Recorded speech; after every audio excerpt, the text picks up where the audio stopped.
Marami talaga ang natutuwa ngayon kay Coco Martin at Julia Montes. Especially kay Coco Martin dahil nagiging showy na ito ng kanyang pagmamahal kay Julia Montes. Matatandaan na matagal din tinago ni Coco ang relasyon nila ni Julia Montes dahil sa kasagsagan ng kanyang karera bilang aktor. Kaya naman wala siyang inaaming tungkol sa kanila ni Julia. Pero ngayon ay very spoiled na si Julia at malapit na rin silang magpakasal. Ating alamin.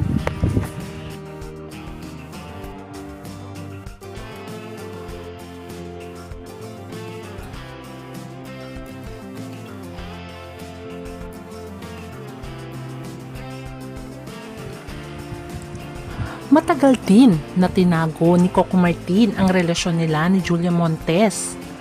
Ika nga nila ay more than a decade itinago ni Coco si Julia.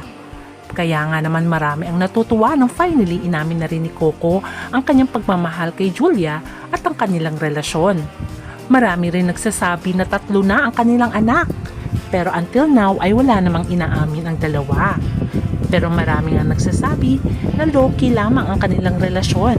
Kaya naman nila tinatago ang kanilang mga anak dahil gusto nilang magkaroon ng pribadong buhay ang kanilang mga anak. Kaya naman marami ang natutuwa dahil sa ginagawa ni Coco. Alam naman natin na link din siya noon kay Yasi Pressman, kung saan ay sinabi nga ni Julia Montes na alam niya kung sino yun. Matatandaan na pumunta pala itong si Yasi Pressman sa bahay nila Coco. Hindi niya alam na nandun si Julia Montes. Alam naman natin na matagal na ang couple si Julia at si Coco, kaya siguro nagulat itong si Yasi Pressman. Noong time kasi na nalilink si Yasi Pressman kay Coco Martin, ay wala pang inaamin noon si Coco tungkol sa relasyon nila ni Julia. Kaya naman daw itong si Yasi ay mega may gusto kay Coco at pinuntahan nga sa bahay. Kaya ito nga ang parinig ni Julia. Hindi ako okay sa'yo, hindi ka papansin. So hindi mo na lang pinansin. Hindi, nag-hi siya, hi po. Kabatch ko lang. Sabi ko, excuse me, pakapo ka naman. With smile. Hindi na. Ganito lang din. Ganito lang din. Ito yung mga rare moments na hindi mo napipigilan na magsungit. Oo, kasi sobra rin naman siya. Kung baga sa strike 3, sobra-sobra rin naman. Buti hindi kayo nasira ni Coco nun. Kung sobra-sobra na siya. Sorry, girl. O diba, buti na lamang at very strong si Julia. At talaga naman, pinaglaban niya ang pagmamahal niya kay Coco Martin. Alam naman natin na prangkang si Coco ay marami talagang mahal sa kanyang kabaihan. Especially sa buhay ng posters niya. Dahil ang pagkakakala nila noon ay walang karelasyon itong si Coco Martin. Although nababalitaan o na sila ni Julia Montes. Pero that time kasi ay walang inamin si Coco. Buti na lamang at bumawi na rin si Coco sa wakas. Matagal na rin kasi na nilihim niya ang pagmamahalan nila ni Julia. Kaya deserve naman daw ni Julia na i-broadcast na ni Coco na sila na. Kaya naman ang inamin niya na more than 12 years na nga sila ni Julia Montes. Noong time na in-interview siya ay maraming naging masaya dahil finally nagsalita na nga si Coco. At least ay wala nang lalapit pa kay Coco Martin dahil alam na nilang taken na ito. At ito ay walang iba kundi si Julia. Ang nakakatuwa pa ay bumabawi talaga si Coco kay Julia Montes. Bukod kasi sa inamin niya ang kanilang relasyon ni Julia, ay meron pa silang negosyo ni Coco Martin. Which is sinabi ni Coco na hinahayaan niya si Julia na gawin ang nais niya. At pinag-aral nga ng pinag-aral ni Coco itong si Julia. Ngayon ay entrepreneur na rin si Coco Martin at ginagawa niya daw ito para sa kanyang pamilya. At sinabi niya nga noon kay Julia siya ang provider. Kaya dapat siya ang bahala kay Julia sa lahat ng nais nito.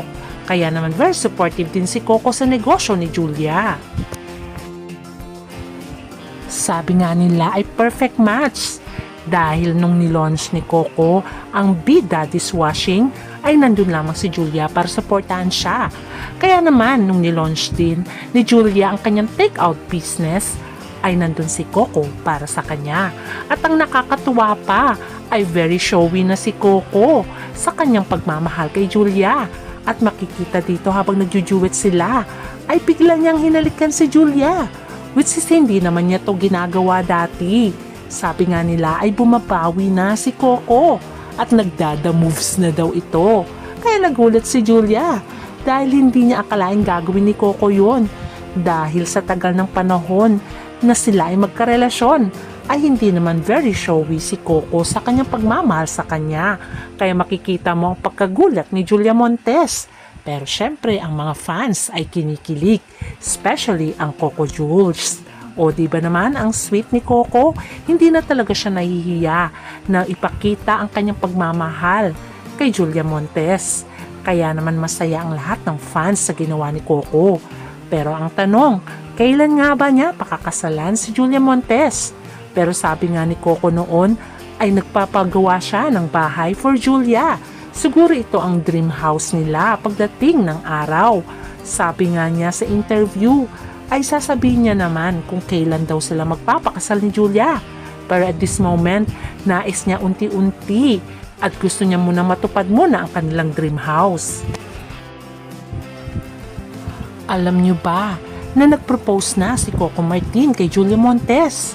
Dahil nga may finelex noon si Julia na diamond ring nung party kung saan ay sinurprise siya ni Coco Martin. Kaya aabangan na lang natin ang kanilang wedding.